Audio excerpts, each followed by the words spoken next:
Hello all, welcome to pinch of salt. இன்றைக்கி நல்ல மொறுன்னு காலிஃப்ளவர் ஃப்ரை எப்படி பண்ணுறதுன்னு பார்க்க போகிறோம். தண்ணி நல்லா கொதிக்க வச்சு அதில் ஒரு 1/2 டேபிள் ஸ்பூன் உப்பு சேர்த்துக்கோங்க. உப்பு சேர்த்துட்டு நம்ம கட் பண்ணி வச்சுருக்க காலிஃப்ளவரை இதில் ஆட் பண்ணிக்கலாம். காலிஃப்ளவர் சுடுதண்ணியில் சேர்த்து சுத்தம் பண்ணுறதால அதில் ஏதாவது சின்ன சின்ன பூச்சி புழு ஏதாவது இருந்தால் க்ளீன் ஆகிடும். ஒரு 2 மினிட்ஸ்க்கு அப்படியே பாயில் பண்ண விட்டுருங்க. 2 மினிட்ஸ்க்கு அப்புறம் இந்த காலிஃப்ளவரை ஸ்ட்ரெயின் பண்ணி எடுத்துக்கலாம்.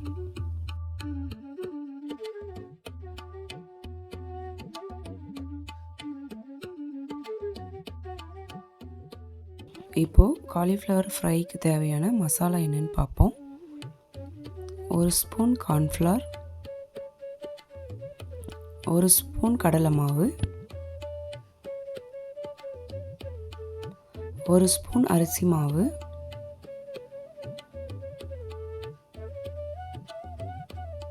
1 ஸ்பூன் கொத்தமல்லி powder, 1 spoon red chilli powder,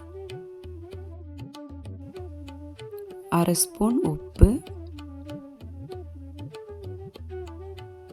1 spoon இஞ்சி பூண்டு பேஸ்ட்,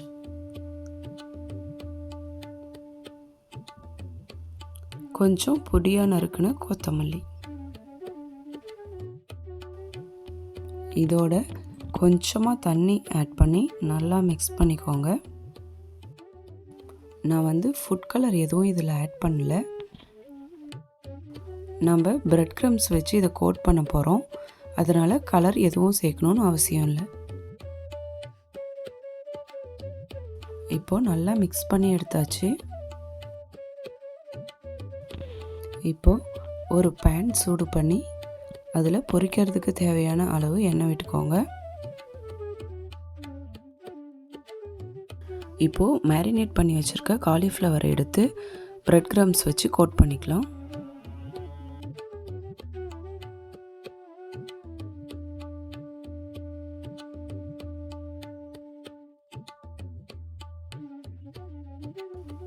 எண்ணெய் ரொம்ப ஹீட் ஆகக்கூடாது.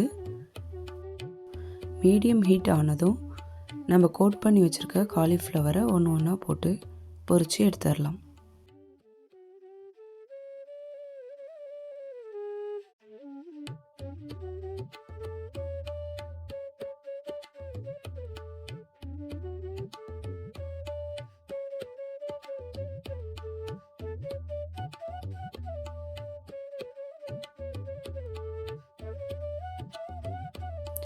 காலிஃப்ளவர் நல்லா கிறிஸ்பியாக ஃப்ரை ஆயிடுச்சு.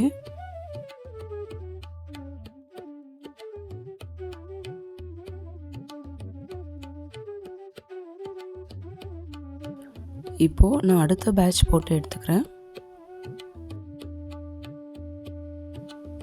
இது ரொம்ப குயிக்காக பண்ணக்கூடிய ஒரு ஈவினிங் ஸ்நாக்ஸ். நல்லா மொறுன்னு டீயோடு சாப்பிட்றதுக்கு ரொம்ப நல்லாயிருக்கும்.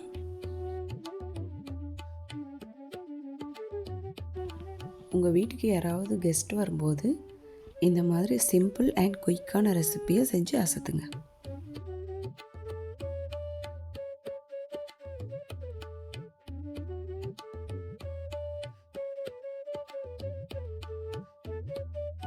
நம்ம சேனலை யாராவது சப்ஸ்கிரைப் பண்ணாத இருந்தால் சப்ஸ்கிரைப் பண்ணிக்கோங்க. இந்த ரெசிபியை வீட்டில் ட்ரை பண்ணிவிட்டு எப்படி வந்துச்சுன்னு கமெண்ட் பண்ணுங்கள். அடுத்த வீடியோவில் ஒரு சிம்பிளான ரெசிபி பார்க்கலாம். Bye bye.